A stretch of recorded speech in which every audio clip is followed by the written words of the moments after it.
Botswana plans to make itself a regional gateway in its financial services sector. 10 years ago, exchange controls were removed and investors were invited into the country with attractive incentives like a 15% corporate tax rate. Broadly speaking, Botswana financial sector comprises of 7 commercial banks and 1 merchant bank. Going back at the history of banking, we had Barclays and Standard Chartered Bank that were the pioneers of banking in Botswana. They were set up in the early 1950s, which was then followed in the 1980s by Bank of Credit and Commerce. Subsequent to that, we've seen a number of players coming into the market.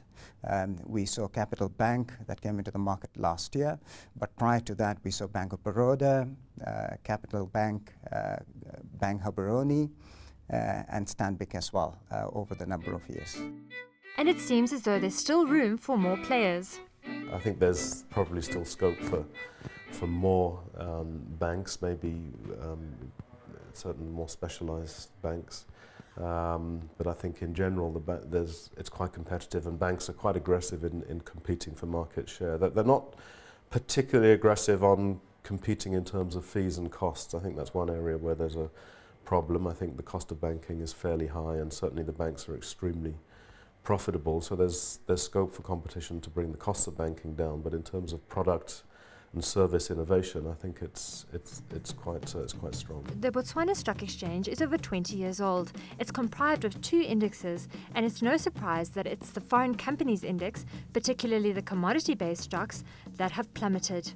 But despite that, the bourse has recorded a record turnover in 2008. The best year up to date for the BSE has been 2008. In spite of the crisis that took place towards the last quarter. If you take, for example, the turnover of the BSE, which could give you some idea of liquidity, how the liquidity has increased in the BSE. In 2006, our average turnover was something like 1.7 million pula per day. In 2007, it increased to about 3.4 million pula per day. And last year, we hit about 4.8 million pula per day. If you take the performance of the index, we have been hit, especially about about middle of October, like I think every stock exchange in the world has been hit, but not to the extent that some other stock exchanges have got impacted.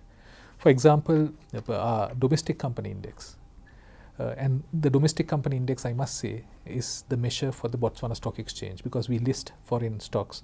And up to 31st of December, we used to calculate the domestic company index, we used to calculate a foreign company index, and then an all company index. And the all company index was very biased towards the foreign companies because of their huge size in terms of market capitalization, and our indices are market capitalization weighted.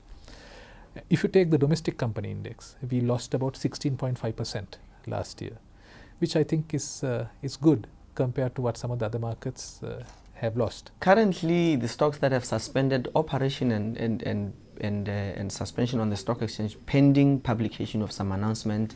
I am aware that African Copper is currently suspended its operations because of some capital liquidity. There's also Diamondex, which has also suspended its operation in the Lerala, and it's actually put the workers on forced leave. While 2009 looks to be a shaky year, there is still talk in the industry of the possible listing of a local retailer, Choppies. We've got an indigenous chain store here called Choppies Supermarket, which has been rumored that is coming onto the market. So at least as of now, that's the only thing that we've heard, that Choppies Superstores will be coming onto the market. And despite the global financial situation, plans to launch a commodity and derivatives exchange this year are still going ahead. This venture is expected to attract an initial capital investment of $75 million and plans to create subsidiaries in Nigeria, Cote d'Ivoire, Kenya and Zambia. The Indian partners, Financial Technologies of India, through their multi-commodity exchange, are still confident and going ahead with the implementation of this project in 2009.